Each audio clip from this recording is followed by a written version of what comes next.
성경 말씀 찾겠습니다. 누가복음 15장입니다. 누가복음 15장 11절부터 읽겠습니다.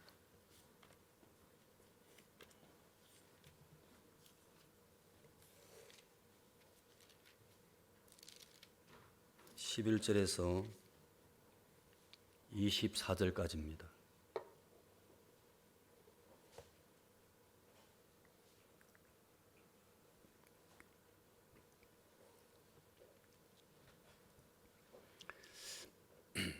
제가 읽겠습니다. 또 가라사대 어떤 사람이 두 아들이 있는데 그 둘째가 아비에게 말하되 아버지여 재산 중에서 내게 돌아올 분깃을 내게 주소서 하는지라.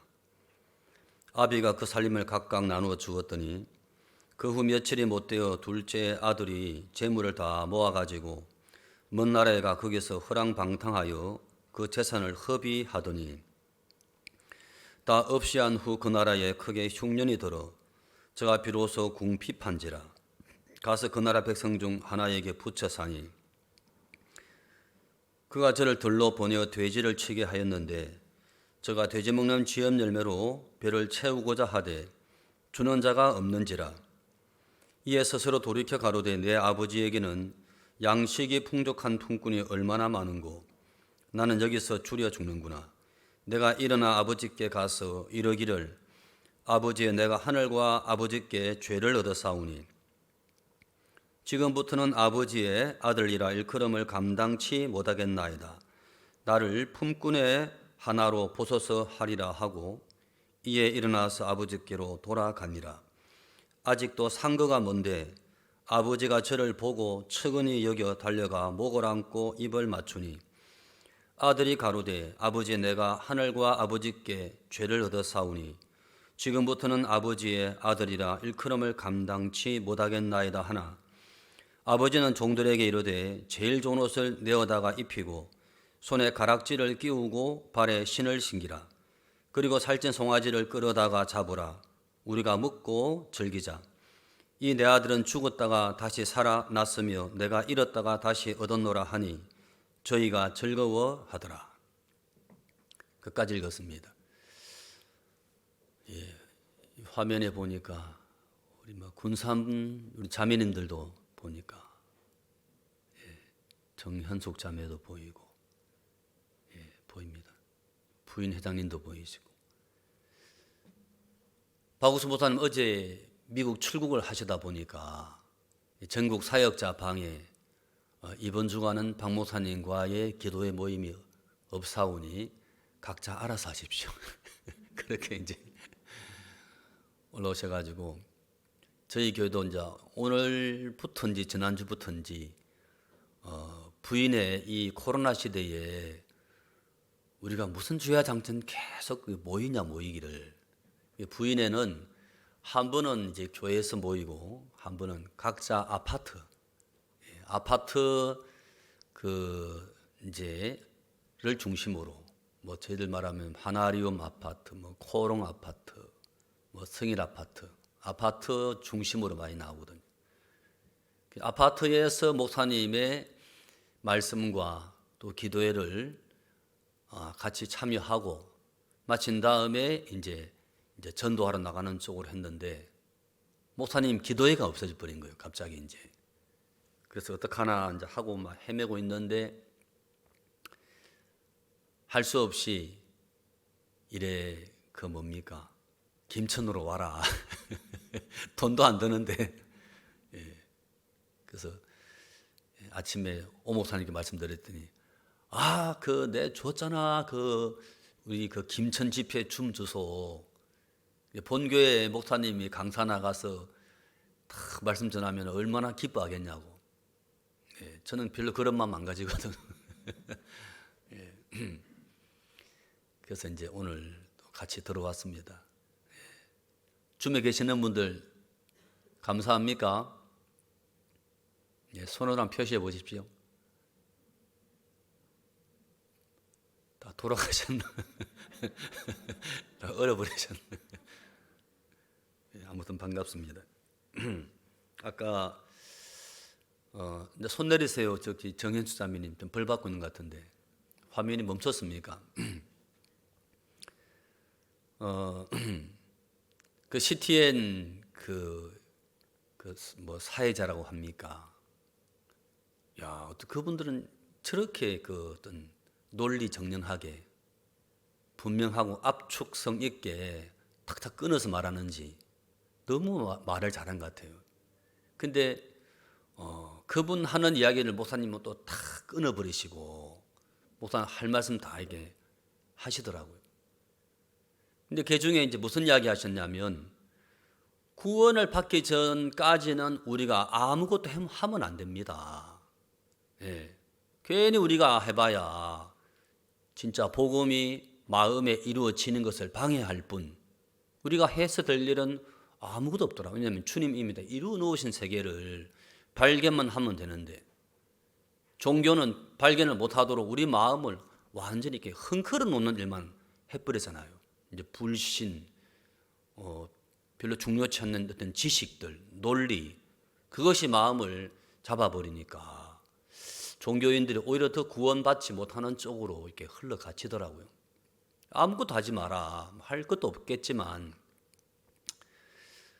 참 그래서 뒤에 나오시는 그 강남 자매님 참 간증을 들어보니까 진짜 이 자매님도 어떤 종교 생활 속에 어떤 그런 이 집안 유교 속에 많이 헤매시다가 참 이렇게 나쁜 소문도 들었지만 그 마음 밑바탕에 뭔가 참 찾고 있는 그 마음 하나가 모든 걸 뚫고 은혜 있는 것을 참 이렇게 볼 수 있었는데 여러분 혹시 그 지존파에 대해서 아십니까?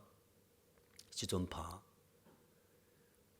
지존파랄지 어떤 또 막 옛날 살인마 뭐 김영철 뭐 그런 이야기 보면 그 사람들 마음 밑바탕에 돌이킬 수 없는 마음의 어떤 바탕이 파괴돼 버린 것들을 볼 수 있고 그런 사람들은 진짜 이렇게 구원받을 수 없는 마음들이거든요.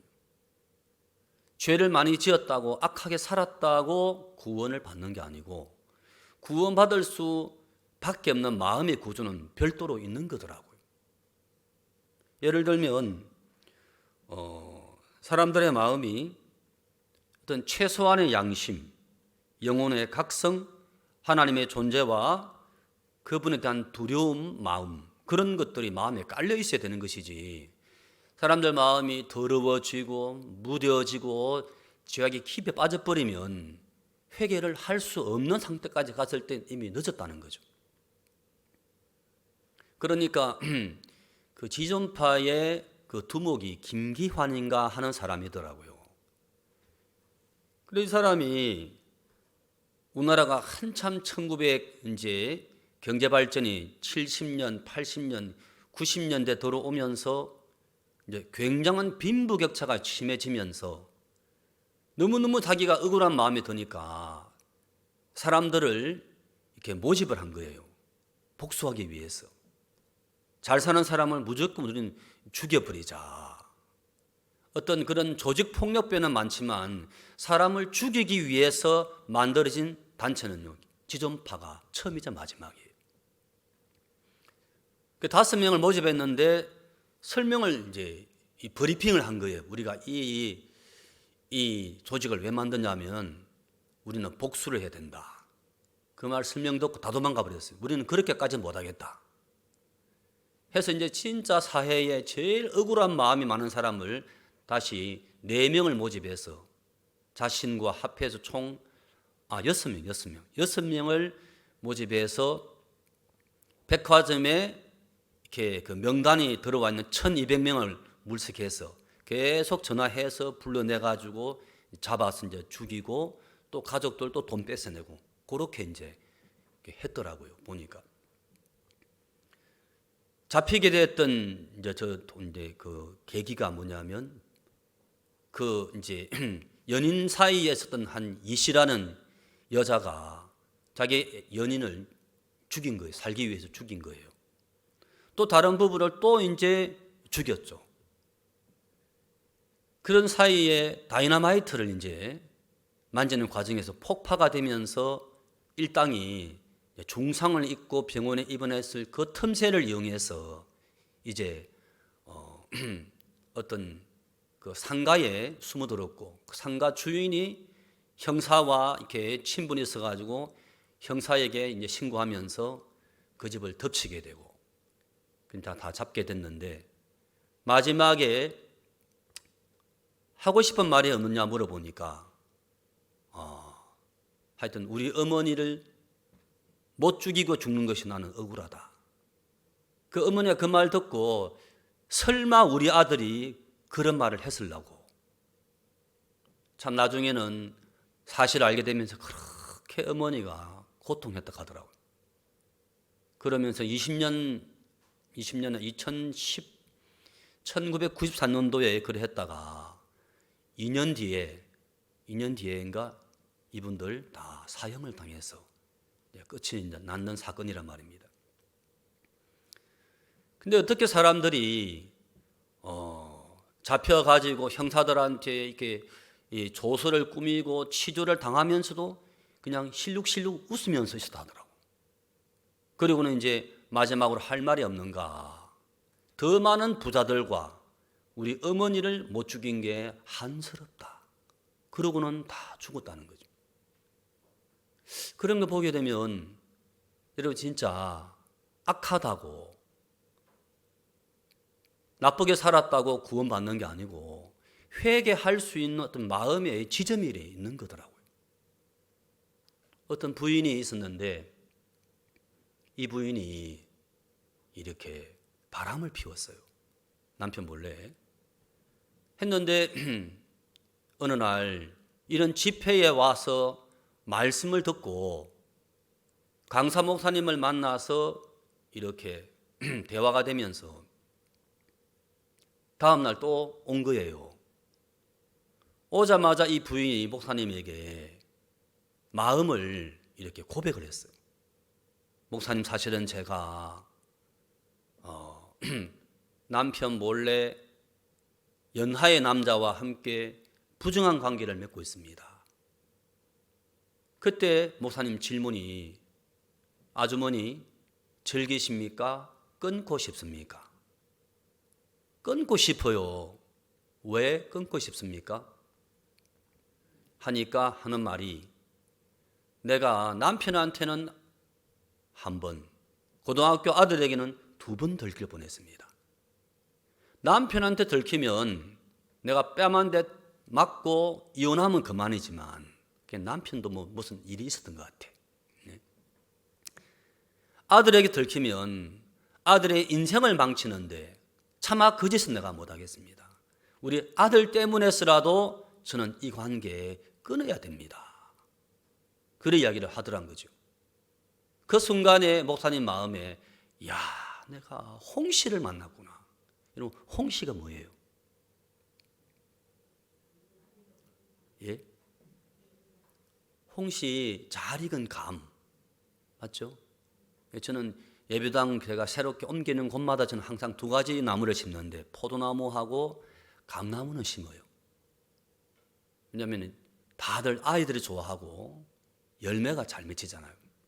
특히 감은 대봉감을 심는데 제가 군산 가서도 제가 6그루 심었다가 이번에 마당 작업하면서 이제 옮기면서 많이 죽고 하여튼 2그루인가 3그루쯤 나무가 있는데, 여러분 잘 익은 홍씨는 뭐 씹을 것도 없잖아, 그죠? 가을, 겨울 추울 때 꺼내서 이제 그걸 꿀꺽 삼키면 진짜 맛이 있는 것처럼 사람의 마음도 홍씨처럼 어떻게 뭐 2번, 3번 말할 필요 없이 복음만 전해줘 버리면 꿀꺽하고 구원받을 마음들이 만들어진 사람들이 이래 있더라는 거죠. 그래 그 부인 같은 경우에 참 그 마음에 구원을 받을 수 있었던 마음의 바탕이 뭐냐면, 남편에 대해서는 마음이 다쳤지만 아들에 대하여 우리 아들이 나의 잘못된 이런 삶을 발견한다면 얼마나 우리 아들 인생이 어려워질까. 그것만큼만은 내가 피해야 돼. 그 마음이 있었다는 거죠. 그런 마음들이. 근데 남미랄지 브라질 그런 나라들은요, 이미 그 단계가 지나가 버렸어요. 아시겠지만 그 브라질 같은 경우 카니발 축제 아시죠? 카니발 축제. 1년에 한 번씩 이런 가면 무도회가 있는데 그때는 다 가면을 쓰고 수많은 사람들이 광장이나 그런 홀에 모여 춤을 막 추다가 밤이 깊어지면 그냥 짝을 지어서 그렇게 즐기고 잠을 자고 그 이듬해에 카니발 베이비가 수십만 명이 태어난대요. 아비도 모르고 애미도 모르는. 하니까 이 아이들은 또 커서 그렇게 부모를 원망하고 계속적인 사회에 악이 되고 축이 되어서 범죄율이 계속 올라가다 보니까 브라질 이런 나라도 보면 이 브릭스라 해가지고 세계 경제의 5개 나라가 있는데 굉장히 잘 사는 나라고 남미 땅의 절반을 차지할 정도로 대단한 나라지만 선진국이 될 수 없는 게 너무 많은 사회적인 국가의 세금을 그쪽으로 지출을 하다 보니까 경제 발전에 굉장히 저해가 되는 거예요.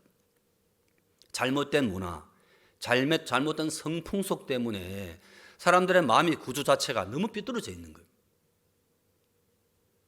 그것처럼 우리나라 역시도 예를 들어서 그런 부인들 마음이 이제 뭐 자식이 나와 뭔 상관이야. 지는 지 나는 나지. 인생 살다가 죽으면 끝나는 거야 하면서 마음의 파일이 깨져버리면 이제는 진짜 영혼의 문제, 어떤 구원의 문제, 뭐 천국 지옥 이거 다 마음에 밟아버리면 구원이 될 수가 없는 거예요. 하기 때문에 진짜 참 이래 저희 선교회가 여러분 진짜 사실은 대한민국에 보이지 않는 사회 구석구석에 굉장히 우리는 큰 일을 하고 있는 거예요. 한 번씩 목사님께서 말씀하시지만 우리나라의 그 이혼율이 30% 조금 넘는데요. 그죠? 들어보셨죠? 근데 실제 생활 속에 들어가 보면 훨씬 심각해요. 특히 서울대 그 아이와이프 동문회장 그 어떤 형제의 이야기를 들어보면 30% 이혼율, 무슨 자살률, 그 거짓말입니다. 실제 보면 70%가 넘습니다. 70%가 넘게 이혼을 합니다. 서울대까지 아들을 내보냈는데 아들이 서울대 나왔는데 취업이 안 되는 거예요. 또 본인들도 너무너무 이제 명문대를 나온 것과 실제 생활 너무 이게 안 맞으니까 본인도 가족도 너무 충격을 느끼면서 가정이 깨지고 이혼하고 자살하고 이게 너무 심하다는 거죠. 그러면서 세상은 그렇습니다. 그런데 우리 교회는 이혼율이 제로입니다. 오히려 우리는 마이너스입니다. 마이너스. 왜 그렇습니까? 이혼한 사람들을 마음을 잡아주고 교제해 주어서 다시 합치도록 해주니까 우리 선교회는 이혼율이 제로입니다. 대한민국이 진짜 전 세계에서 이스라엘 다음으로 역사상 전쟁이 많았던 나라가 대한민국이라는 겁니다. 근데 6.25 사변 이후로 오늘날까지 70년 동안 전쟁 한 번 이래 없었던 거거든요.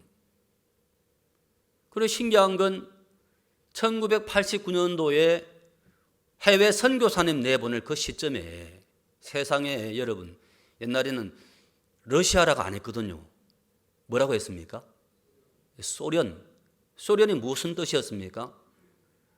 소비에트 연방. 옛날에 뭐 폴란드, 뭐 이게 헝가리, 우즈벡, 카자흐 전부 다 그 소련의 연방 국가였거든요.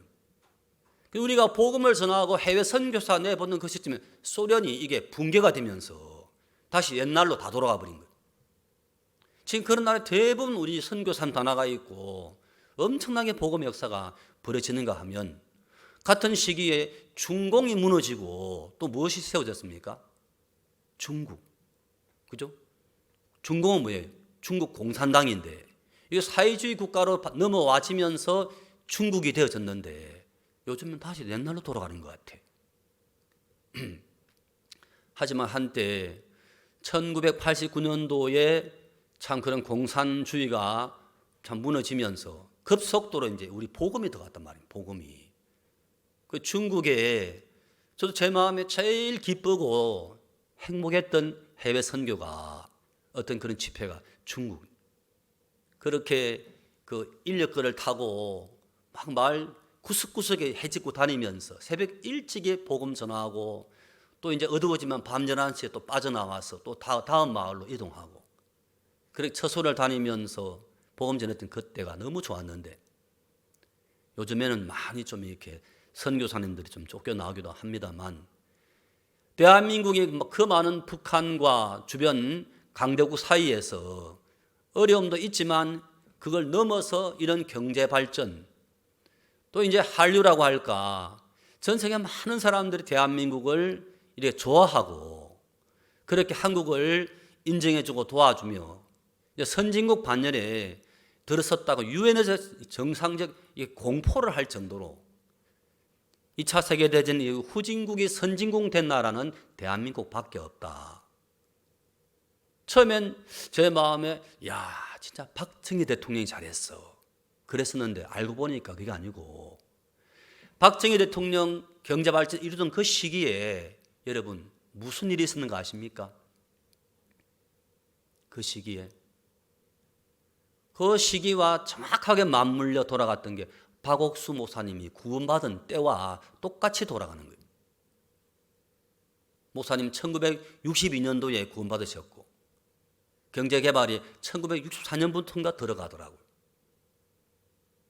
그러면서 참 1974년도에 선교학교가 세워졌는데 1977년도에 우리나라가 100억 불 수출을 달성하거든요.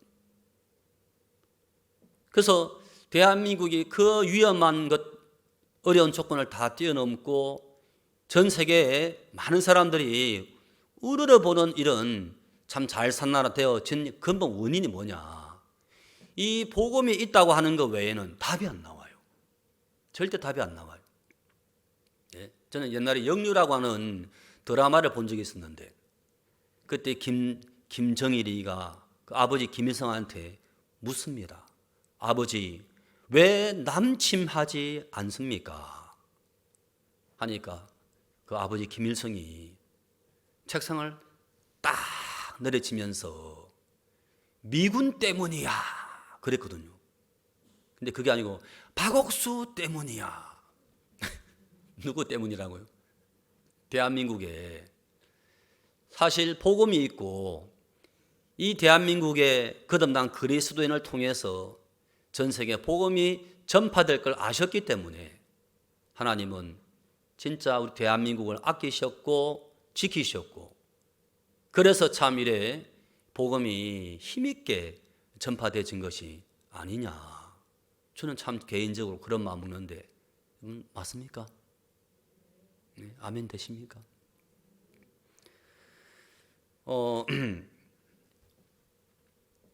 목사님께서 투모로우지를 이렇게 이제 그걸 뭐라고 설립? 하여튼 책을 만드신 거예요. 책을 만드시면서 목사님이 하신 말씀이 있었는데 무슨 말씀을 하셨냐면 좋은 책이 사람들의 손에 쥐어지면 나쁜 생각과 악한 삶에 쉽게 물들지 않는다. 젊은이들의 손에 좋은 책이 읽혀지도록 하자. 여러분, 투모로우지는 종교 잡지입니까? 교양 잡지입니까? 투모로우지는 여러분 종교책이 아니에요. 교양 잡지입니다. 옛날에 그 좋은 생각 센터 또 리더스라는 그런 그 교양지가 많이 있었거든요. 지금요 다 리더스 그 다이제스트 그 책은요 폐간돼 버렸어요. 전 세계에 제일 잘 나갔던 그 책은요 사라져 버렸고 웬만한 책들 다 지금 거의 간신히 명맥만 유지하고 있거든요. 근데 이렇게 전 세계에 또 이제 우리 국내에 11만 부 이상 팔릴 수 있는 이런 책은요 없다는 거죠. 박옥수 목사님 제일 처음 나왔던 그 뭡니까 마인드 책이죠. 내 마음을 끌고 가는 너는 누구냐. 교보문고 7주간 연속 베스트셀러가 됐을 때 그때 7만 부가 나왔네. 7만 부가. 7만 부 나갔는데 그게 베스트셀러였답니다. 근데 지금 11만 6천 부를 매달 찍어내는 이런 엄청난 사건인 거죠. 그런데 그렇게 목사님께서 젊은 사람들 또 많은 사람들의 손에 이 좋은 책이 지워져서 생각 속에서 잘못된 삶에 쉽게 빠지지 않도록 하자. 이것은 그들을 구원시키자는 의미는 아니었단 말입니다.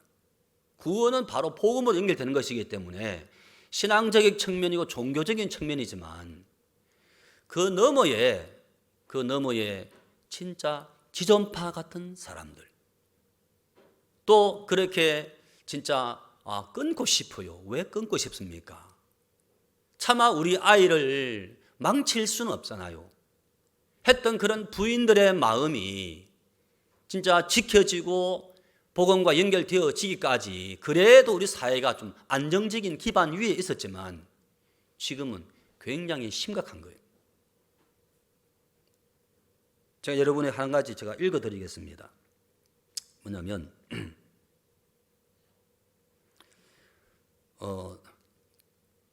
투모로우를 소개할 때, 홍보할 때, 배포할 때 사람들에게 여러분 이렇게 이제 그 멘트를 이렇게 이제 구사하잖아요, 그죠?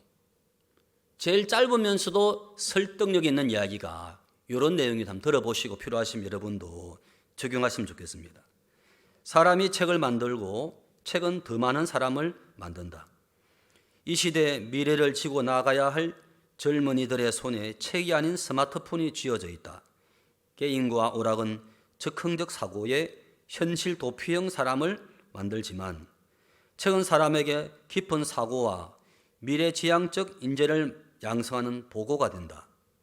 투모로우즈는 젊은 사람들도 읽기에 적합하도록 길지도 짧지도 않는 양의 그리고 특히 이 시대 젊은이들의 삶과 직결된 취업, 결혼, 봉사, 가족, 인물, 감동, 스토리, 고민 상담 등 총 7가지의 섹션으로 구성되어 있다.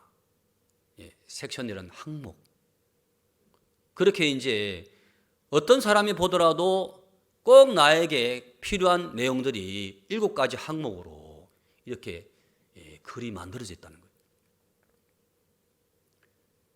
근데 그 책이 목사님 마음에 사람들이 악한 삶에 잘못된 삶에 쉽게 빠지지 아니하도록 예방주사와 같은 이런 좋은 책이 손에 쥐어져서 읽혀지기를 바랬고 또 우리 편에서도 사람들에게 즐거운 마음으로 홍보할 수 있도록 책을 만들어 줬는데 문제는 각 교회 창고에 이것이 다 먼지가 쌓여서 가득가득 이렇게 채워져 있는 거예요.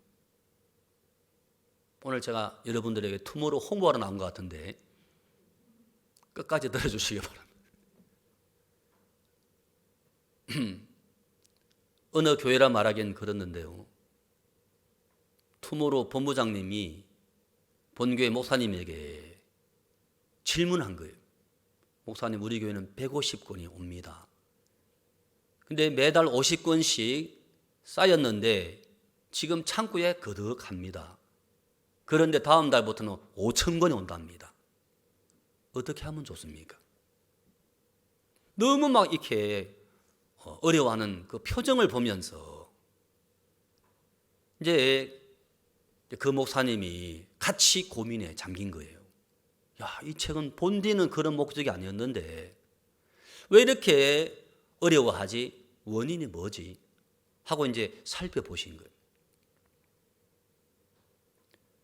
그렇게 살피고 마음을 쓰고 기도하던 중에 야, 목사님은 무슨 마음으로 이 책을 만드셨고 오늘까지 이렇게 잘 읽혀지지 않는데 불구하고 포기하지 아니하시고 진행하시는 이유가 뭐냐? 자꾸 찾다 보니까 목사님은 진짜 우리가 복음도 전하지만 사람들의 마음이 죄를 이길 수 있고 기본 양심을 지킬 수 있는 것은 손에 책이 쥐어지고 책을 읽을 때 가능하다. 그러면서 요한복음 2장 말씀이 깨달아진 거예요. 요한복음 2장 말씀은 가나 혼인잔치 때 포도주가 떨어져 갔는데 마리아가 포도주가 없다 하니까 예수님께서 여자여 나와 무슨 상관이 있나이까. 그때 그 마리아가 하인들에게 주께서 무슨 말씀을 하시든지 그대로 해라. 그 말씀이 딱 하인들의 마음에 주어지니까 예수님께서 부르시고 말씀하시기를 항아리에 물을 채워라. 이제는 떠서 연회장에게 갖다 주어라 했는데 아구까지 물을 채웠고 갖다 주었는데 이게 포도주가 되면서 잔치의 끝부분이 훨씬 아름답게 끝이 났다는 거죠. 그리고 예수님이 아직 내 때가 이르지 아니했다. 그때 마리아가 하인을 찾았고 무슨 말씀을 하시는 그대로 해라. 예수님의 때가 언젠가 보니까 예수님의 때는 예수님의 말씀을 받을 수 있는 사람, 예수님의 말씀을 받고 행동으로 옮길 수 있는 사람이 있다면 그 때가 어떤 때든지 될 수 있든 될 수 없든 상황이 전혀 안 맞든 상관없이 예수님의 말씀하시면 그 말씀을 그대로 받아들이면 그때가 예수님의 때구나 하는 걸 목사님께서 마음에 발견하신 거예요. 야, 그러면 지금 주의 말씀을 받고 발을 내디디면 되겠다. 그 뭐가 문제지 보니까 책은 왔는데 책을 돌릴 데가 없는 거예요. 뭐 할 데가 없다고요? 돌릴 데가 없는, 배포할 데가 없는 거예요. 그러니까 책이 창고에 쌓여져 가는 거죠. 그럼 어떻게 하지? 하다 보니까 책을 제일 배포하기 좋은 데가 고등학교다. 고등학교는 1년만 지나버리면 고3생들은 대학생이 되니까. 그럼 대학교 가서 이 사람들이 이렇게 또 해 봉사 나갈 수 있는 연령층이니까 고등학생들에게 이 책이 참 손에 쥐어지면 좋겠다. 예, 그렇게 진행을 해 나가시다가 이제 이동을 하셔가지고 그 목사님이 전주로 오신 거예요. 전주. 어디로 오셨다고요? 예, 이게 시험에 나옵니다. 전주로 오셨다는 거예요. 그 전주에 오셔가지고 이제 다시 이제 시작하는 거예요. 처음에는 참 고민되더라고요. 고민. 그런데 몇 번 이렇게 설명을 듣고 또 다른 지역에서 와서 배우려고 왔는 그 옆에 제가 앉아서 설명을 쭉 듣다 보니까 야, 어떻게 저런 지혜가 나왔을까? 어떻게 저렇게 마음속에 정립이 돼서 진행할 수 있도록 저런 마음의 체계가 만들어졌을까? 그게 예수님의 마음을 바라보고 주의 마음을 찾아 들어갈 때 하나님이 주시는 지혜인 것을 제 마음에 느낄 수가 있었단 말입니다. 그렇게 하면서 차근차근 이제 진행하고 매주 월요일 박목사님 기도회 마치면 전국 투모로우 담당자들이 다 들어와서 이제 우리가 교제를 하거든. 하는데 그 교제가, 그 모임이 굉장히 좋은 거예요. 사람들이 표면적으로 막 이렇게 밖에 나가 부딪히지만 얼마 안 가면 지쳐버리는데 지치지 않고 계속 진행할 수 있었던 힘은 뭐냐면 결국에는 말씀을 통해서 주님의 마음을 발견하게 될 때 그 마음이 우리의 발걸음을, 우리의 입술을 움직여서 계속해서 이야기할 수 있는데 하다 보니까 사람들이 굉장히 많이 또 책을 향해서 마음을 열고 책을 읽고 구독자가 되고 그분들이 그렇게 좋아하시는 거예요. 자, 그 이야기는 여기까지만 하겠습니다. 투모로우 이야기 말이죠. 혹시 김천교회 그 투모로우 지금 몇 부 옵니까? 네.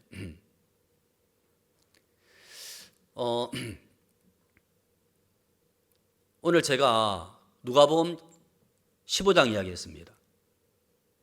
자, 다른 이야기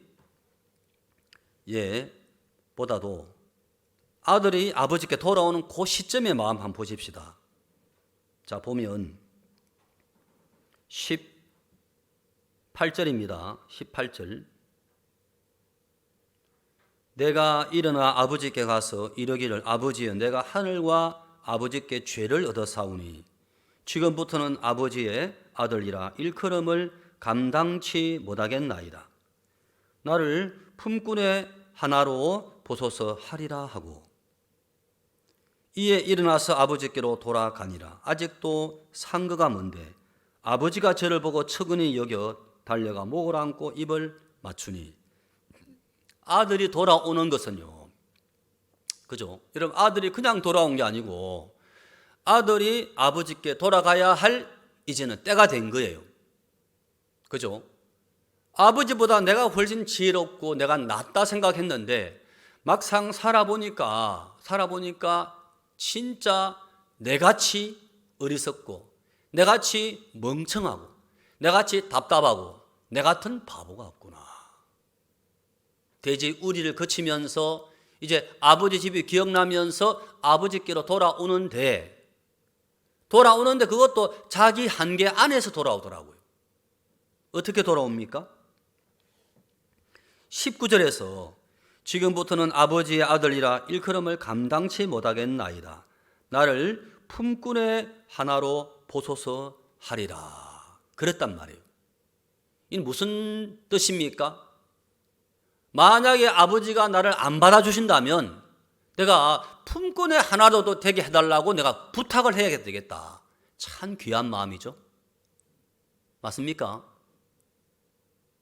근데 아버지를 막상 만났을 때 아버지의 그런 표정, 아버지의 진짜 이 따뜻한 손, 아버지의 가슴을 만났을 때 요 소리가 안 나와버려요. 품꾼이란 말이 사라져 버리더라고요. 참 돌아오는 아들의 마음도 참 귀한 마음이지만 이 아들을 받아주는 아버지의 마음은 얼마나 떠난 아들이 돌아오기를 아버지가 눈이 빠지도록 얼마나 기다렸겠냐는 거죠. 여러분 안 그렇습니까? 돌아오는 탕자 마음 참 귀한 마음, 복된 마음이지만 하지만 그 돌아오는 아들의 마음을 기다리고 있는 아버지 마음은 비교가 안 된다. 비교가 안 되게 굉장히 아버지 마음은 간절한 거죠. 무슨 말씀을 하시든지 그대로 하라 했을 때 진짜 마리아의 마음이나 하인들의 마음보다 그 잔치집에 예수님이 그냥 오셨겠습니까? 예수님 잔치집에 무슨 떡 얻으러 보고 왔겠습니까? 그 집에 진짜 포도주가 떨어질 것이고 어찌해야 할 바를 모를 때 진짜 예수님이 그 집에 참 구원의 손길이 되시고 절망에서 소망으로 슬픔에서 기쁨으로 그들에게 참된 예수님의 능력을 보여주면서 사람들을 구원의 길로 이끌기 위한 예수님의 마음에 큰 그림을 그리고 가셨다는 거죠. 우리가 보면 여러분 진짜 핸드폰 갖고 안 계십니까? 그죠? 그런데 여러분들은 실제 핸드폰 안에 갖고 있는 어떤 그런 능력이랄까요? 핸드폰에 그걸 뭐라고 합니까? 기능 그죠? 핸드폰의 실제 기능에 여러분들 한 10%는 쓰겠습니까? 못 쓸 거예요. 그죠? 혹시 여러분들 카메라 탁 찍을 때 찰칵하고 소리가 납니까? 안 납니까? 찰칵 나잖아요. 근데 무음 카메라고 해서 소리가 안 나게 그냥 탁 찍힌 카메라 앱이 있단 말입니다. 그거 혹시 아십니까? 어떤 데 소리 안 나게 찍어야 할 때 있죠, 그죠? 그죠? 예. 그거 참 필요해서 제가 어떤 목사님에게 부탁해서 그분이 다 깔아줬는데 찍은 소리가 안 나요. 무음 카메라가 돼버렸어. 했다가 한 번은 그 자동으로 그 업데이트가 되어집니다. 밤에 하시겠습니까? 지금 하시겠습니까? 해서 제가 새벽 2시에 딱 맞춰놨고 이게 모든 시스템이 바뀌어버렸어. 그 뒤에 찍으니까 찰칵 거르는 거예요. 소리가. 그래서 이제 지난번에 했던 방식으로 해보자 싶어 제가 아무리 해도 무음 카메라가 안 되는 거예요. 이게 한 3단계, 4단계 거쳐서 하는 방식이 있는데 저는 못하겠네. 아직도 못하고 있어요. 예? 그런 거 하면 여러분 그 뭡니까? 상대방하고 통화했는데 자동으로 녹음되는 기능 아시죠? 자동 녹음 기능 아시죠? 그거 쓰고 있는 분 한번 손 들어보세요. 자동 녹음 기능. 예? 없으시면 오일규 목사님 자동 녹음 기능. 한 번은 어떤 목사님이 그 장로계 목사님이 전화가 왔어요. 왜 자기 교회에 허락도 없이 뭐 신문을 넣느니 왜 그 자매들 와서 막 우리한테 막 이야기를 하게 하냐고 막 뭐라 하시더라. 그러면서 목사님에 대해서 안 좋은 이야기를 막 하시길래 목사님 지금 목사님 하시는 말씀 자동 녹음이 되고 있습니다. 했더니 그러니까 이분이 방금 내가 실수 안 했습니까? 그래서 목사님 내가 지금 다른 말씀한 게 아니고 목사님이나 저나 우리가 복음을 전해야 할 사람들인데 우리가 복음을 서로 깨닫고 정확한 말씀을 전하자고 하는 이야기인데 무슨 그렇게 우리에 대해서 안 좋게 말씀하십니까? 한 번만 더 그래 말씀하시면 이 녹음된 내용 저는 공개하겠습니다. 아닙니다. 제발 그렇게 하지 말아 주십시오. 그때 사실 녹음 안 되고 있었거든. 그 뒤에 진짜 이거 자동 녹음을 하도록 해야 되겠다. 알아보니까 자동 녹음되는 기능이 있더라고요. 그거는 제가 할 줄 알아. 알겠습니까? 자동 녹음 앱을 다운받아 가지고 그걸 이렇게 한 단계만 거치면 되게 돼 있어요. 간신히 몇 가지 제가 압니다만은 실제 핸드폰도 우리가 핸드폰 안에 있는 그런 기능을 10%가 뭐겠습니까? 5%도 우리는 못 써먹는 거예요. 이해되지요? 그런 것처럼 하나님의 마음을 우리가 구원은 받았지만 하나님의 마음과는 너무너무 거리가 먼 거예요. 진짜 거리가 먼 거예요. 아들이 떠나갈 때 아버지 마음 어떻겠습니까? 갈기갈기 찢어지는 마음 아니겠습니까? 근데 아버지는 떠나보내더라고요. 왜냐하면 지금의 저 마음 가지고는 이 애비와 같이 지낼 수가 없었기 때문에 다시 돌아올 걸 믿고 마음이 무너지고 마음이 비워지고 정말 마음에 아버지의 사랑과 아버지의 지혜를 가슴에 품으면서 이제 아버지가 무슨 말씀할지라도 그대로 마음을 받을 수 있는 그런 겸비하고 복된 아들이 되기까지 아버지는 기다리고 또 기다리는 거예요. 저에게는 딸이 하나 있고 아들이 하나 있습니다. 제가 참 고흥에 사역을 할 때까진 참 제가 칭찬을 많이 들었습니다. 김 목사님 어떻게 그렇게 자식 농사를 잘 지으셨습니까? 부럽습니다. 그럴 때마다 저는 아이고 뭘요 하면서도 속으로는 굉장히 제가 자부심이 있었거든. 그래 내가 다른 건 몰라도 자식은 참 잘 키웠어 하고 잘 키웠어 하고 참 마침표를 찍기도 전에 사고가 터지더라고요.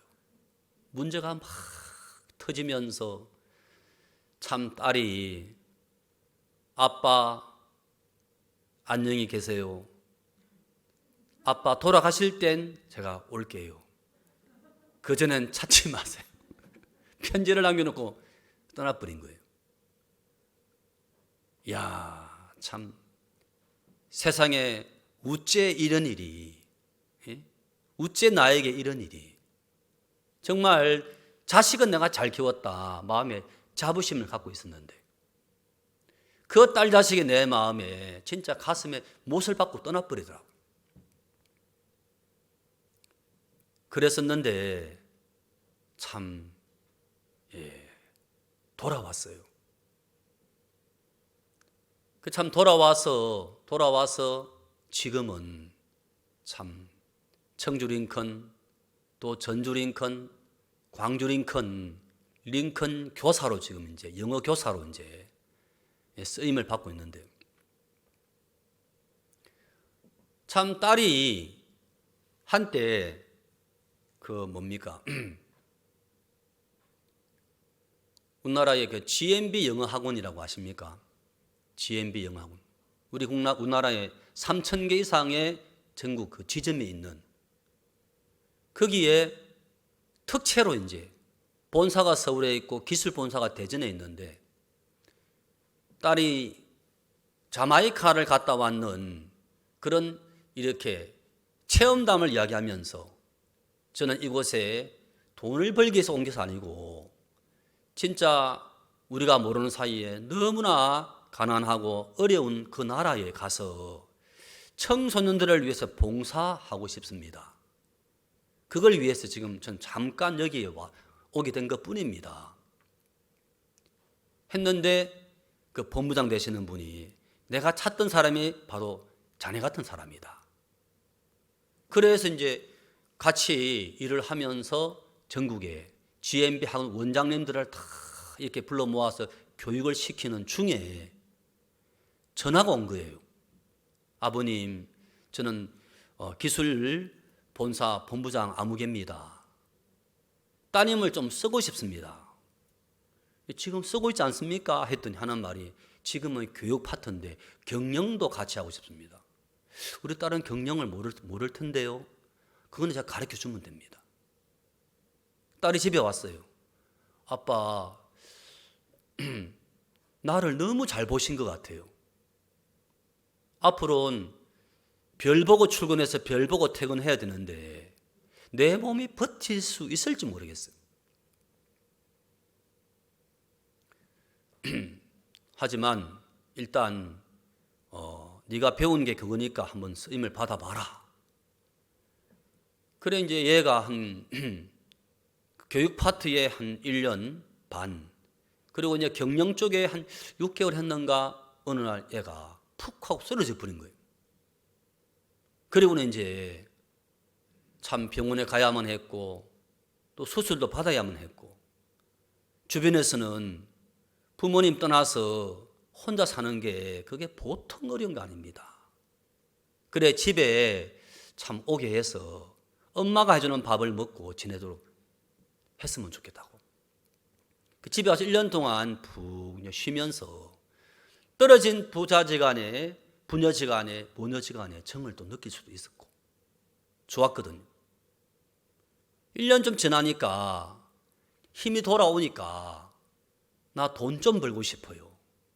그 돈을 벌어라. 시골에서 돈 벌면 좋지 뭐 네 용돈 해라 했는데 그런 과정에서 얘가 또 돈을 만지니까 마음이 또 교만해지더라고.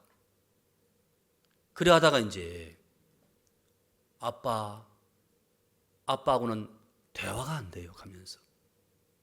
그래 이제 유서 같은 글씨를 남겨놓고 떠났을 때 와 정말 사람 딱 죽겠더라고요. 참 그랬었는데 나중에 마음이 이렇게 무너지면서 다시 돌아왔는 딸을 보는 순간 저는 딸이 아무것도 안 해도 가만히 옆에 있으면 주는 것만 해도 너무나 고마운 거예요. 몸도 많이 망가지고 또 어려움도 많이 이제 겪으면서 할 수 있다는 것이 얘가 다 무너져 버렸더라고요. 그때 청주 링컨에서 영어 교사가 필요하다. 그래서 이제 잠시라도 한번 가서 해보겠다 해서 갔는데 한 달쯤 지났을까 아빠 내가 학원에서 아이들 가르칠 땐 돈은 많이 벌었지만 너무너무 피곤했는데 링컨의 교사는 돈은 적게 버는데 너무너무 행복해요. 참 이래 보면서 여러분 진짜 부모의 마음은요, 자식이 참 내가 낳아서 내가 키웠지만 자식은 부모 마음을 잘 모르더라고요. 자신이 볼 때 이해 안 되면 얼마든지 부모를 떠날 수 있고 배신할 수 있는 그게 자식의 마음이더라고요. 그런데 참 부모지만 이렇게 해라 저렇게 해라 말이 안 통할 때 아무 할 말이 없는 거예요. 돌아만 와준다면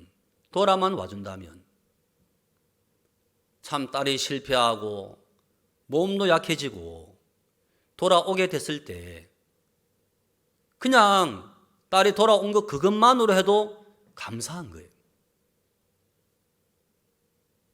제 아들도 참 괜찮은 대학교를 나와서 또 교회를 다니면서 좋았는데 어느 날 또 전화가 왔어요. 아버지, 저는 이제 도망치겠습니다. 뭔 말이고? 도저히 교회 안에 못 견디겠습니다. 왜? 제가 찬송가 지휘하고 있고요, 성가대 하고 있고요, 또 제가 한 가지 더 하고 있는데 라이처스까지 하라고 합니다. 제가 지금 대학교 4학년입니다. 팀 레포트까지 해야 되는데 도저히 못 견디겠습니다. 그러지 말고 네 사정을 그대로 한번 말씀을 드려봐라. 네가 대학교 4학년이 아니냐? 알았습니다. 했는데 뭐 잘 안 됐나 봐. 또 전화 왔어요. 아빠, 지금 택시 불렀는데 택시 뒷자리와 트렁크에 짐 다 싣고 대학교 기숙사로 좀 떠나는 중입니다. 저한테 전화하지 마십시오. 하고 또 떠나버린 거예요. 참 기가 막히더라고요. 그래서 한번 어떻게 지내는가 싶어 기숙사 찾아가 보니까 초라하게 살더라고요. 그 마켓에서 햇반인 그걸 사가지고 전자레인지에 그냥 이렇게 데펴가지고 된장에 밥 말아가지고 그게 전부 다더라고요. 빼짝 말라가지고 애가. 건강복지공단인가 거기에 3년을 시험을 쳤는데 계속 떨어지는 거예요. 또 역사도 자격증을 따야 되고 또 뭐 해야 되고 할 건 다 하는데 붙질 않는 거지요. 너무 취업난이 심하니까. 그래가지고 있다가 얘가 마음이 푹 꺾여서 직업훈련원이라 그러죠. 거기에 이제 1년 동안 대학교 다 지워버리고 그냥 고등학교 졸업 수준으로 해가지고 거기에 이제 공부를 해서 일본으로 가게 된 거예요. 얘가 일본으로. 아빠, 난 한국에 안 있을래요. 난 싫어요. 일본 갈래요. 그 전에 이제 제가 수양회 때 제가 배식을 맡고 있었는데 우리 아들이 아빠, 내가 마지막으로 아버지 도와주고 싶다고. 고맙다. 하필 배식이 3군데 하거든요. 1층에서도 배식하고 4층에서도 하고 2층 사역자실에 배식을 해. 하필 사역자실에 배식을 맡았는데 거기 누구를 만났냐면 우리 아들이 고흥에 있었던 친구들을 만나게 돼요. 고흥에 있는 친구들을. 그때도 사역자 모임이 오래 가면 뒷계단에서 한참을 기다리고 있는데 그 와중에 대화가 됐어. 우리 아들 하는 말이, 야들아, 나는 있잖아, 하나님이 없다고 본다. 나는 무신론하기로 했어. 하나님 계시면 이렇게 일이 안 풀릴 수 있나? 나는 안 믿기로 했어. 그 말을 이제 한 거지요. 참 감사한 건 그 옆에 있던 상환이라는 친구가 1살 미친데, 형 있잖아, 나도 그랬어. 형 알잖아, 우리 집 형편. 엄마 귀신 들렸어. 동생도 귀신 들렸어. 엄마와 딸이 손잡고 공시내 다니면서 늘 미치게 그렇게 살아. 그래서 누나가 집 나가버렸어. 아빠 혼자 레미콘 하면서 아무 재미없이 그래 살고 있어. 나는 아버지 때문에 난 못 미치는 거야. 그런 중에 친구 만나 내가 구원받고 지금 여기 나와 있는데 내 이 교회 아니었으면 난 미쳐버렸을 거야. 형, 내가 알잖아. 형, 하나님 살아계셔. 하나님 절대 버리면 안 돼. 그 친구의 간증을 듣고 우리 아들이 마음에 도전을 받은 거예요. 상환아, 그래, 내가 네 알지. 진짜 예수님 아니었으면 너 이렇게 지낼 수가 없지. 내가 생각 잘못했다. 내 마음 돌이킬게. 돌아와서 간증을 하는 거예요. 그리고는 아들이 일본에 건너갔고 일본 정구철 목사님한테 찾아가서 이제 인사를 드리고, 제가 잘은 못 나오겠지만 주일날은 꼬박꼬박 나오겠습니다. 그래, 고맙다. 그 직후에 이제 코로나가 오게 되면서 그 동경교회가 지하로 들어가 버렸어요. 수양관 쪽으로 들어가 버린 바람에 이제는 그 인터넷으로 예배를 쭉 드리던 중에 참 한 번씩 통화하지만 아버지는 한국은 안 나갈랍니다. 일본 참 살기 좋습니다. 3년만 제가 버티면 연봉이 5천으로 뜁니다. 그러더라고요. 그런 사이에 이제 1년이 지나고 2년이 지나고 2년 조금 더 넘어 지나가는데 보니까 일본 경제가 굉장히 안 좋아지면서 진짜 알아보니까 웬만한 기업체 5년, 7년, 8년 근무했는데도 월급이 한국 돈으로 230만 원, 250만 원 받는 거라. 오히려 일본의 경제나 보다도 한국이 추월해 버린 거예요.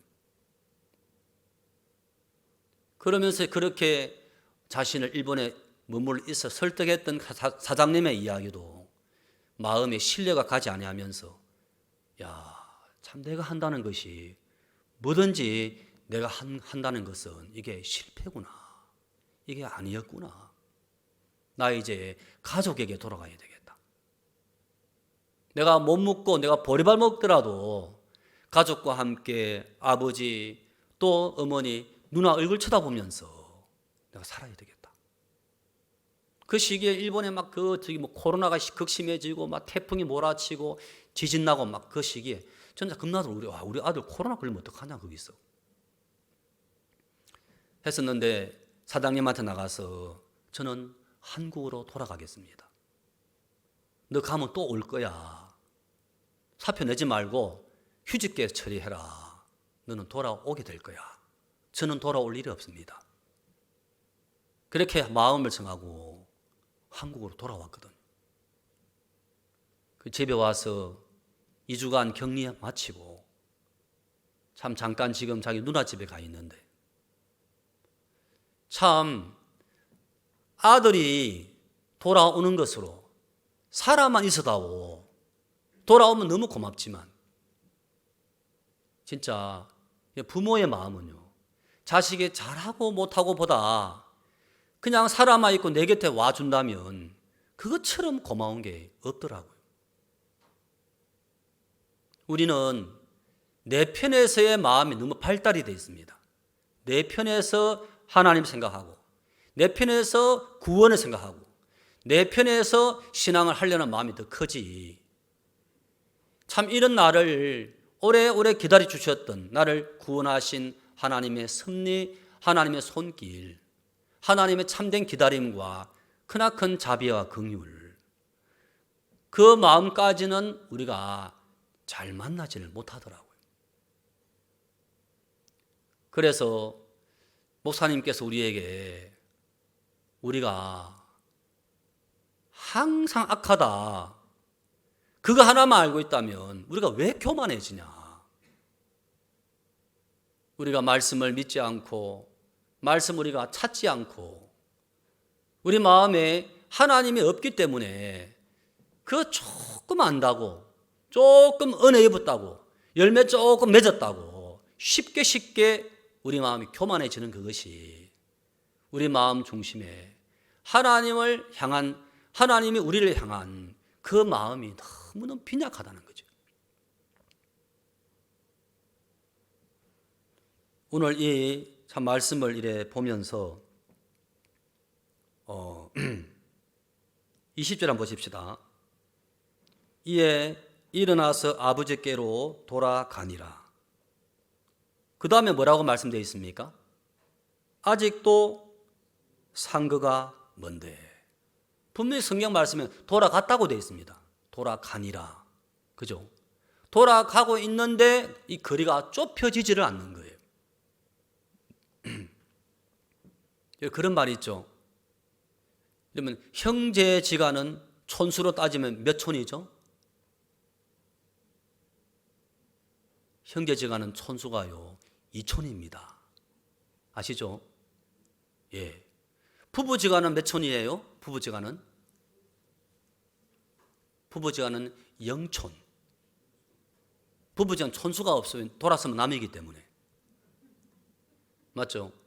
그러면 부자지간은 몇 촌일까요? 예. 부자지간은 촌수가 1촌이 1촌. 그 다음 데 넘어가면은 3촌. 그래서 3촌. 또 한 대 넘어가면 5촌. 또 한 대 넘으면 7촌. 7촌은 아재라요, 아재. 그죠? 형제지간들은 다 이제 짝수고 다 한 대를 건너뛰면 홀수가 되잖아요. 아들이 아버지 볼 때는 1촌이에요, 1촌. 아버지가 아들 볼 때는 촌수가 없어. 아내하고는 헤어지면 남되지만 자식과는 헤어질 수 있어요, 없어요? 부모 마음에서는 자식을 지울 수가 없는 거예요. 저도 제가 손녀가 태어나서 이래 보고 있는데 제 딸 키울 때는 기억이 안 나요. 어떻게 키웠는지. 근데 손녀를 키우는데 이게 좀 아쉬워. 이게 화면을 탁 띄울 수 있으면 우리 손녀 딸을 보여주고 싶은데 세상에 그렇게 이쁠 수가 없어. 옛날에 수양관에서 우리 목사님들이 이렇게 막 앉아서 누워서 이래 뭘 보시더라고. 뭐 보시나 보니까 손녀 보고 계시는데 에이고 참네. 아이고 어떻게 참 늙어지면 다 저럴까. 어쩌지 손자 바보가 돼가지고 했는데 제가 바보가 되더라고. 너무너무 이쁜 거예요. 아직 말도 못해요. 아직 막 몸도 못 돌이키고 그냥 누워있는데 그 표정 하나 그래 아주 세밀하게 살피는 저를 보겠더라고. 예? 그래서 참 이래 딸이 아버지 돌아가시면 올게요 했던 그 딸이 시집을 가서 이제 가정을 꾸리고 자식을 낳아서 그렇게 아이가 빵긋 웃는 모습 보니까 꿈만 같은 거예요. 그게 부모 마음이 그런가 보더라고요. 여러분 참 못난 인간의 마음에도 아버지가 되고 어머니가 되면 자식을 향한 그 사랑이 그렇게 파도처럼 밀려나가는데 하나님의 마음은 어떻겠습니까?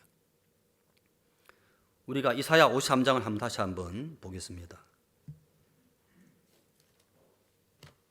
어쩌녁에 다 못 마치고 내려왔는데 이런 말씀이 있습니다. 이사야 53장 10절입니다. 10절 여호와께서 그로 상함을 받게 하시기를 원하사 질고를 당케 하셨은즉 그 영혼을 속건 제물로 드리기에 이르면 그가 그 씨를 보게 되며 그 날은 길 것이요 또 그의 손으로 여호와의 뜻을 성취하리로다. 그렇죠? 11절 다 같이 읽겠습니다. 11절 시작. 가라사대 그가 자기 영혼에 수고한 것을 보고 만족히 여길 것이라. 나의 의로운 종이 자기 지식으로 많은 사람을 의롭게 하며 또 그들의 죄악을 친히 담당하리라. 여기 보니까 누가 원했습니까? 10절에 여호와께서 그로 상함을 받게 하시기를 원하사. 그죠? 예수님께서 우리 죄의 씻음을 위하여 십자가에 돌아가셨습니다. 예수님께서 어떤 산에서요? 감림산 맞습니까? 감남산이죠, 감남산. 겟세마네 동산에서 3번 기도하셨습니다. 할 수만 있다면 이 잔이 내게서 지나가게 하옵소서. 또 그렇게 2번. 3번째도 동일한 말씀으로 기도를 하시고 마음을 정하셨는데 이젠 됐다 하시면서 가자. 이제 우리를 팔자들이 올 때가 됐다 하시면서 그래 가셨단 말입니다. 예수님도 갈등하시더라고요. 몸이 있으니까. 그죠? 한 몸을 예비하셨고 몸을 입고 동정녀 마리아의 출생으로 나오셨지만 뭐하러 오셨습니까? 죽어주러 오셨단 말입니다. 예수님은 갈등을 하시더라고요. 오늘 밤에 내가 잡히면 죽어야 되는데 기도하시면서 내 원대로 마옵시고 아버지의 원대로 되어지기를 바랍니다 했는데 아버지의 원하심은 이미 결정이 되어 있는 거예요. 방금 이 말씀처럼 10절 여호와께서 그로 상함을 받게 하시기를 원하사 질고를 당케 하셨은즉. 그죠? 우리가 그 주기도문에 보면 뜻이 하늘에서 이룬 것 같이 땅에서도 이루어지이다. 그죠? 오늘날 우리에게 일용할 양식을 주옵시. 우리가 우리에게 죄 지은 자를 사하여 준 것 같이 우리의 죄를 사하여 주옵시며. 그걸 IT에서 어떤 목사님이 질문이 있습니다. 그러면서 우리의 죄를 사하여 주옵시고 그렇게 이야기했는데 왜 죄 사해달라는 말을 하면 안 된다 그러십니까? 하고 주기도문으로 들고 나오더라고요. 다 쳐다보는 거죠. 목사님들이 CLF 때 말입니다. 그때 그 목사님에게 답변을 해 주었어요. 예, 목사님 좋은 질문 하셨습니다. 그런데 그 내용에 보면 뜻이 하늘에서 이루어진 것 같이 어디에서도 이루어지이다 그랬습니까? 땅요. 예, 맞습니다. 땅에서도 이루어지이다 그랬습니다. 그러면 이 내용을 볼 때 예수님이 십자가에 돌아가시기 전에 이 주기도문 이 내용인 거 맞지요? 그렇지요.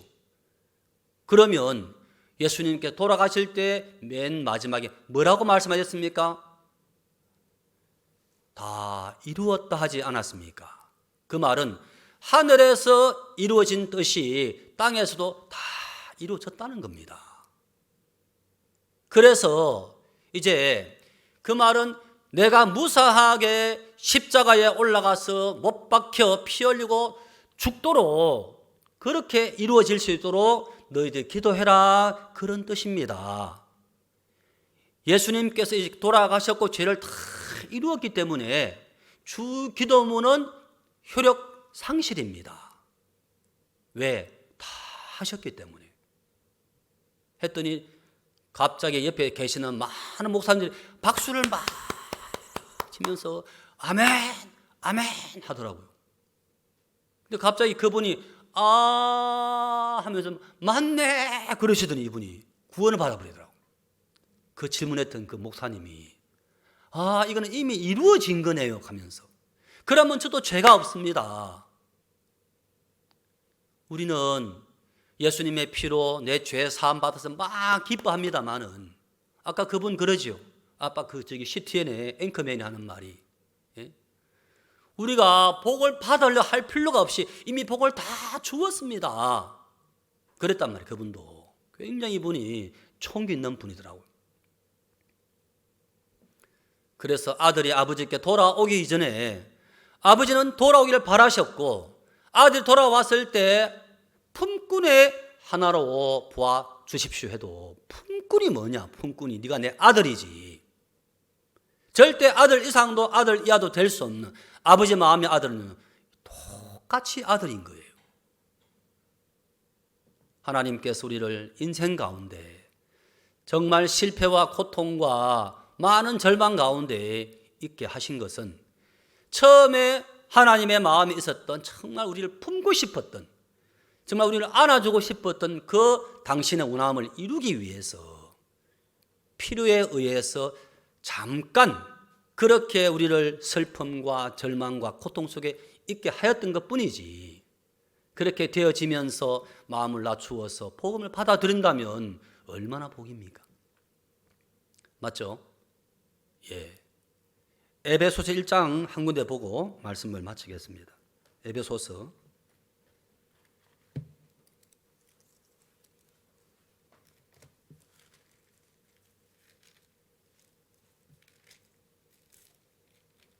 1장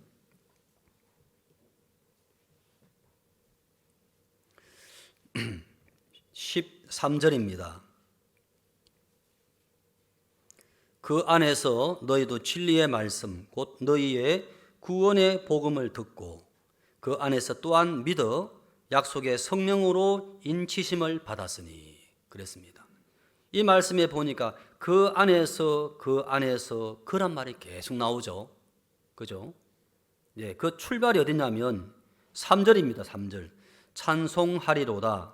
하나님 곧 우리 주 예수 그리스도의 아버지께서 그리스도 안에서 하늘에 속한 모든 신령한 복으로 우리에게 복 주시되 곧 창세전에 그리스도 안에서 우리를 뭐 하사? 뭐 했다고요? 이미 창세전에 여러분들과 제가 창세전에 이 우주 만물이 생기기도 전에 그리스도 안에 우리가 있었다는 거죠. 택했다는 거죠. 그 다음 우리로 사랑 안에서 그 앞에 거룩하고 흠이 없게 하시려고 그 기쁘신 뜻대로 우리를 예정하사. 참 이 예정을 입은 거예요. 만약에 우리가 100년 전에 태어났더라면 구원받을 수 있었겠습니까? 그죠? 그때는 복음이 없었는데요. 이 나라에, 이 땅에. 박 목사님 만날 수가 없는데요. 우리 진짜 6천년 인류사에 여러분들과 저처럼 이렇게 좋은 시기를 타고난 이런 행운은요. 눈 닦고 찾아볼래도 찾아볼 수 없는 어마어마한 축복이에요. 안 그렇습니까? 핍박 없이 복음을 전할 수 있고. 그죠? 마음껏 외쳐도 아무도 제지하지 아니하는 이런 좋은 시기에 태어났다는 게 엄청난 복이란 말입니다. 그건 뭐죠? 하나님이 그렇게 예정해 주신 거예요. 그리고 예수 그리스도로 말미암아 자기의 아들들이 되게 하셨으니 이렇게 하나님이 딱 뭐였습니까? 매뉴얼을 딱 잡아놓은 거예요. 매뉴얼을. 그렇죠? 그리고는 7절에 보면 우리가 그리스도 안에서 그의 은혜의 풍성함을 따라 그의 피로 말미암아 구속 곧 죄 사함을 받았으니 구속 곧 죄 사함을 받았다는 것은 이 예수님의 피를 마음에 믿고 야 그러면 죄가 없네요 이렇게 딱 간증할 수 있는 그 사람이 알고 보니까 창세전에 그리스도 안에 있었던 택함을 입었던 사람이었다는 것이죠. 이게. 우리가 아무도 아멘을 안 하셔. 별로 안 감사합니까? 저는 제가 구원받기 전까지는요 이해가 안 됐어요. 이해가. 실타래 엉킨 것처럼 너무너무 이해가 안 됐단 말입니다. 내가 왜 저는 대한민국에 태어난 건 너무너무 억울했어요. 이왕 태어나면 미국에 태어나지 내가 왜 한국에 태어나서 이래 고생하냐 했는데 구원을 딱 받고 나니까 모든 게 쫙 풀려버리더라고요. 하나 이걸 위해서 나의 짧은 인생이지만 이런 과정을 겪게 하셨구나. 너무너무 감사한 거죠. 여러분 이 죄사함은요 요거 자체가 목적이 아니에요. 이 죄사함은 내가 하나님 안에 있었구나. 하나님 원함 속에 내가 있었구나. 구원받고 교회 안에 있으면서 하나님의 교회와 종의 마음을 발견하게 되면 이제 진짜 하나님의 원하심을 생명을 전하고 땅끝까지 복음을 전하는 그 일에 같은 마음으로 발걸음을 내디딜 수밖에 없도록 그렇게 하나님은 그리스도 남은 고난 교회가 완성되어지는 일을 위해서 우리를 쓰기를 원하신다는 거죠. 하나님께서. 아멘. 예, 아침 여기까지만 하겠습니다. 기도하겠습니다.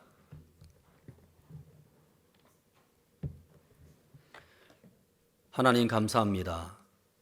참 하나님께서 정말 아버지와 둘째 아들의 이런 관계를 통해서 참 우리 마음속에 내가 아버지께 돌아가기 전에 나를 기다리고 기다리셨던 그 아버지의 마음을 설명하시면서 우리가 구원을 받은 우리는 그 자체로 기뻐할 때가 참 많았었는데 세월이 지나면 지날수록 참 구원받은 것 이상의 우리의 삶을 잡아준 것 이상의 또 교회 생활과 또 복음의 정말 소중함과 또 핍박 너머의 사람들에게 복음을 전할 수 있도록 우리 마음을 만들어 가시고 세상 그 어떤 것도 비교될 수 없는 예수 그리스도의 참 그 은혜 속에 우리 마음이 정착되고 이제 기꺼이 자신을 드릴 수 있는 참 감사한 마음으로 우리 마음들을 매일매일 이끌어 가시는 주님 앞에 감사합니다. 당신의 종은 또 복음의 큰 뜻을 또 이루기 위하여 미국을 또 이렇게 어제 출발하셨고 보름간의 일정을 마치시고 돌아오시면 또 이스라엘 땅에 하나님의 참 그런 계획 속에 정말 기도하면서 기다리고 있습니다. 당신께서 참 아름답게 그 길들을 열어주시고 또 이스라엘 나라에 우리를 향하여 마음 열려있는 분들의 마음을 끝까지 잡아주셔서 참 그 나라에 가셔서 또 CLF를 하게 하시고 많은 위정자들에게 복음을 전하며 참 많은 사람들에게 귀한 소식을 알릴 수 있도록 그래서 마지막까지 참 땅끝까지 복음을 증거하기 바라시는 주의 뜻이 이루어지는데 정말 당신의 종을 써주시고 우리가 참 같이 기도하면서 하나님 은혜 가운데 우리가 참 함께 할 수 있기를 바랍니다. 이 김천 땅은 오래전에 참 당신의 종이 이곳에 복음을 증거하시면서 또 많은 간증을 남기시고 많은 열매를 맺었던 곳인데 참 오늘까지 아름다운 이 교회를 붙잡아 주셔서 계속해서 복음을 증거할 수 있도록 하나님 함께 하심을 감사합니다.